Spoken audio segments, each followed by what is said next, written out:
విషాదవదనంతో ఉన్నటువంటి హనుమని మీరు అక్కడే చూడొచ్చు.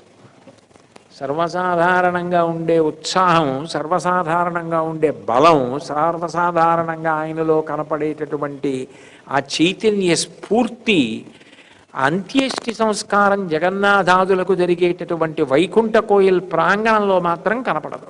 చాలా విషన్నవదనంతో హనుమ నిలబడి ఉంటారు. అక్కడ దీపాలు పెట్టి ఉంటాయి.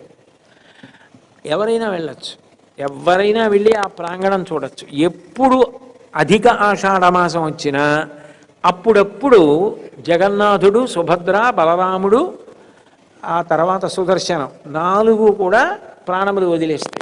ప్రాణములు వదిలేస్తాయంటే బ్రహ్మపదార్థమును తీసేస్తారు. అప్పుడు వాటిని తీసుకెళ్ళి అదే ప్రదేశంలో భూస్థాపితం చేసేస్తారు. విచిత్రమైన విషయం ఏమిటంటే ఆ భూస్థాపితం చేసినప్పుట ఆ భూమిని మళ్ళీ అక్కడే తవ్వుతారు. తవ్వితే ఇంతకుముందు భూస్థాపితం చేసిన మూర్తుల యొక్క ఆనవాలు కూడా ఉండదు. కానీ వాళ్ళని కూర్చోబెట్టిన ఆసనాలు దొరుకుతాయి.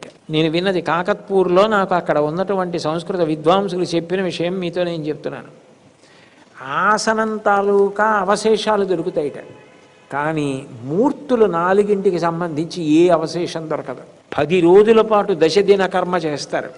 మామూలు మనిషి విడిపోతే అంత్యేష్టి సంస్కారం ఎలా చేస్తారో అట్లా చేస్తారు.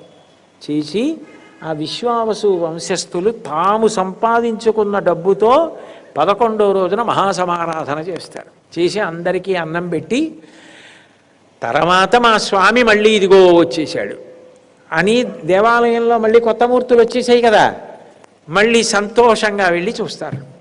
బహుశः ప్రధానమూర్తికి జ్వరం రావడం, పడిశం పట్టడం, 15 రోజులు వైద్యం పుచ్చుకోవడం, అధిక ఆషాఢమాసం వస్తే శరీరం వదిలిపెట్టేయడం, ఆయన్ని యాత్రగా తీసుకెళ్ళడం, ఆయనకంటూ దేవాలయ ప్రాంగణంలో ఒక శ్మశానవాటికి ఉండడం, అందులో భూస్థాపితం చేసేయడం, దాన్ని కూడా భక్తులు వెళ్ళి చూడడం, అక్కడ దీపాలు పెట్టడం, అక్కడ శ్మశాన చండీ హనుమ ఉండడం, పెద్ద పూల తోట ఉండడం, వెళ్ళిన భక్తులందరూ ఏదో గంభీరమైన మనస్సుతో చాలా